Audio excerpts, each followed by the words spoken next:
It began in the sea, some 3,000 million years ago. Complex chemical molecules began to clump together to form microscopic blobs, cells.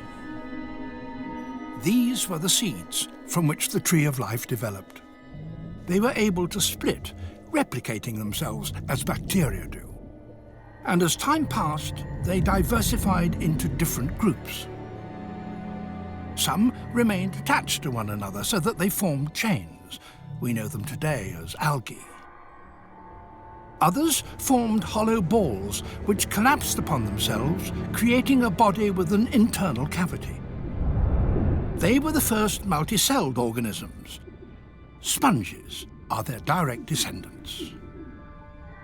As more variations appeared, the tree of life grew and became more diverse. Some organisms became more mobile and developed a mouth that opened into a gut. Others had bodies stiffened by an internal rod. They, understandably, developed sense organs around their front end. A related group had bodies that were divided into segments with little projections on either side that helped them to move around on the sea floor.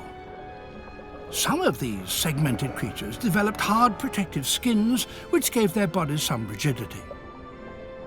So now the seas were filled with a great variety of animals.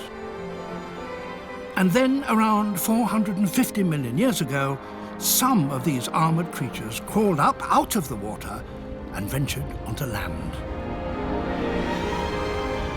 And here, the tree of life branched into a multitude of different species that exploited this new environment in all kinds of ways.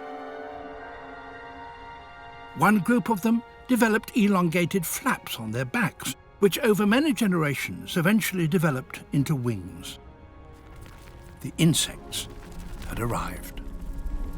Life moved into the air and diversified into myriad forms. Meanwhile, back in the seas, those creatures with the stiffening rod in their bodies had strengthened it by encasing it in bone.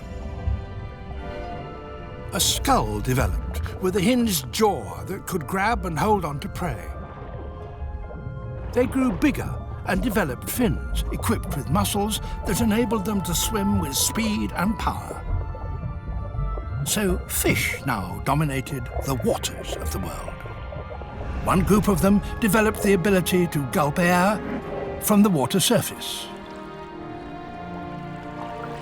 Their fleshy fins became weight-supporting legs, and 375 million years ago, a few of these backbone creatures followed the insects onto the land.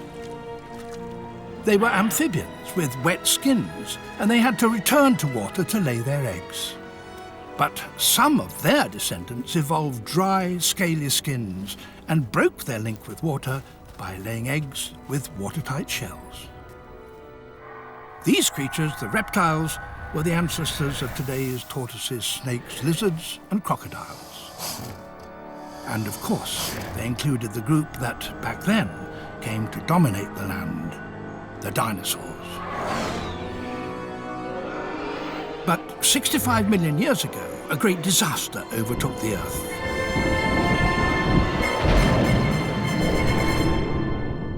Whatever its cause, a great proportion of animals were exterminated.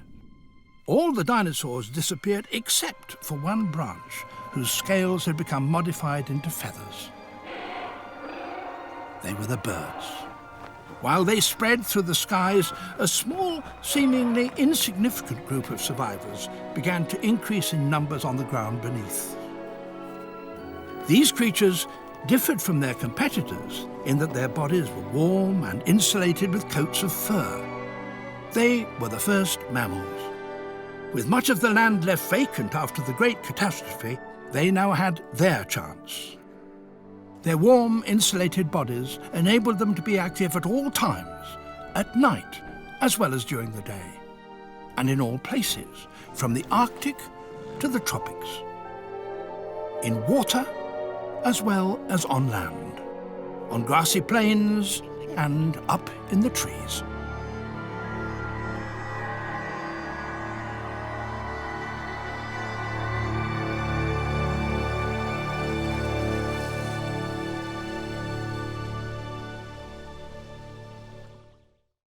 There's something just about him, just the way he moves, the way he speaks. It's very relaxing. I'm not threatened. No, yes, not threatened, Not threatened.